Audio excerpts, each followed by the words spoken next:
Hey Chem Kids, this is Underwood coming at you with another Honors Chemistry webcast. Today we're going to be talking a little bit more in depth about molecular geometry, which is something that you guys have been talking about in class so far. There are some exceptions to the octet rule, and we're going to be talking about those, and those include electron deficiency and expanded octets.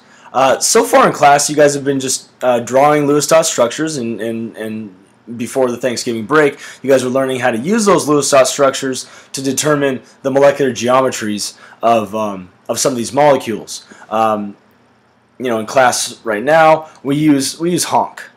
Honk is a mnemonic that we're able to use to help us draw these Lewis dot structures. And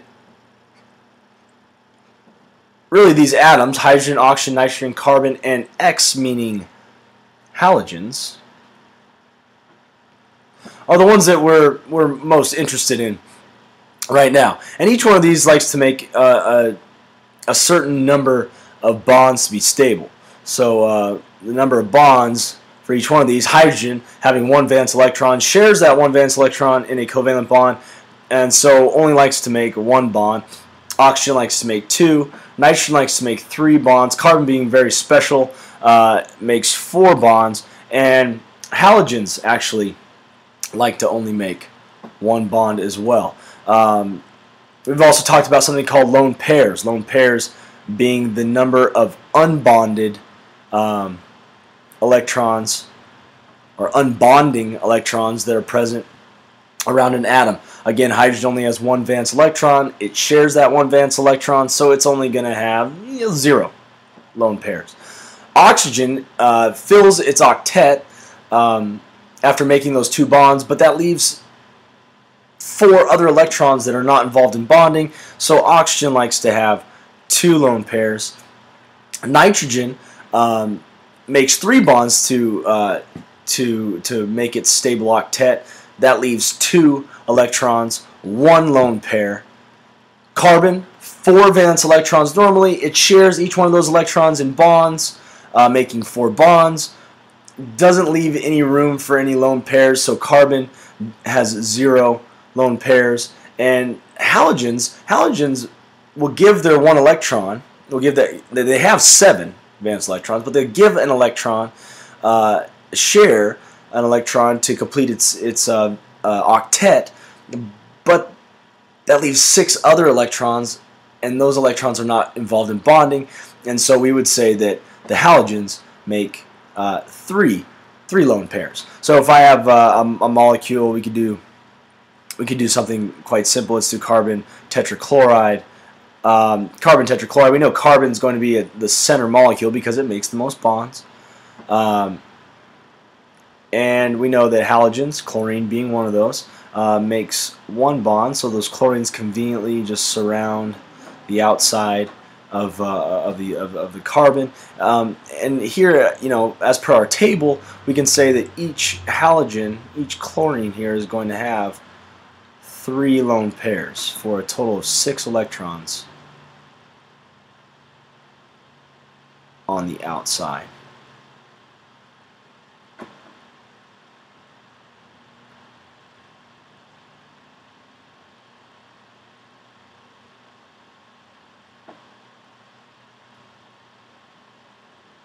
Something like that. And so you guys have learned that when we have a central atom that's bound to 4 other atoms, we get a tetrahedral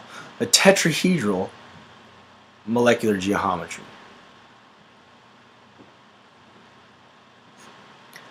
So moving on, molecular geometry again is the three-dimensional arrangement of atoms that make up a molecule. And some of the basic ones that you guys have looked at so far, and they all they fall into the tetrahedral electron geometry. We've got again things like let's see, CH4, farts, methane, right? Carbon bound to these hydrogens. And if we were to try to represent it in a three-dimensional space, it would look something like that. That is a tetrahedral molecular geometry. We've got something like water, which involves oxygen. Oxygen going to be that central atom. And as it turns out, oxygen likes to have those lone pairs. And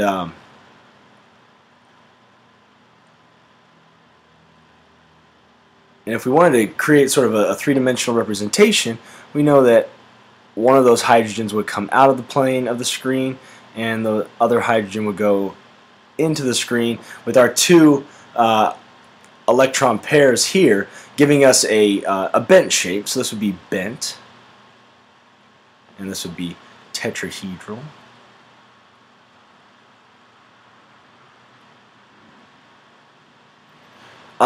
We can take something like ammonia, NH3. We know that nitrogen likes to make three bonds, but it also has one lone pair. So that lone pair would sort of balloon from the top like this. We would have one hydrogen along the same plane as the screen. We have one hydrogen that sort of jumps out at us from the screen, and then another one that would go into the screen, and this gives us a trigonal pyramidal shape. So these are some of the electron geometries that, molecular geometries that you guys have encountered so far, and some of the basic ones that you're going to encounter in regular chemistry. You being honors students, you guys get to learn a little bit more. All right. We have a couple exceptions to the octet rule. We've got electron deficient arrangements and we have expanded octet arrangements, and that's what we're going to talk about next. Electron deficiency. Well, when a molecule has a central atom that does not have a complete octet, and this actually happens. I know we've talked about the 8 valence electrons being the most important thing, that's the most stable, but there are some atoms that just aren't capable. They don't have the properties that are there to make those bonds. If we look at beryllium, we find that in column 2. And in column 2, we know that it's got 2 valence electrons, and so when it's involved in covalent bonds, it can actually create a different sort of bonding. And what we find is that beryllium will be the central atom, and then in this case these 2 chlorines will bond on the outside.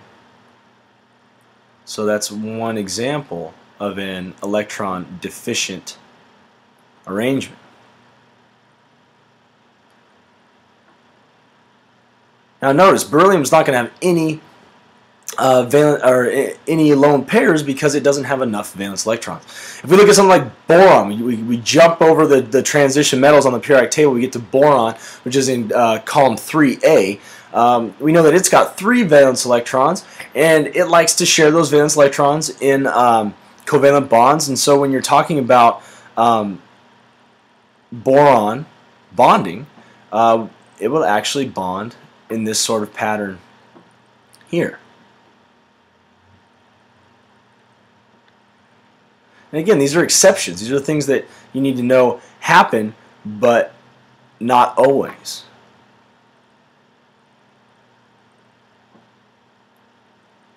Now, if you guys look here at beryllium chloride, beryllium chloride, you see, well, that is a linear arrangement. And if you look here, this is a new arrangement for you, and this is what we call a trigonal planar arrangement.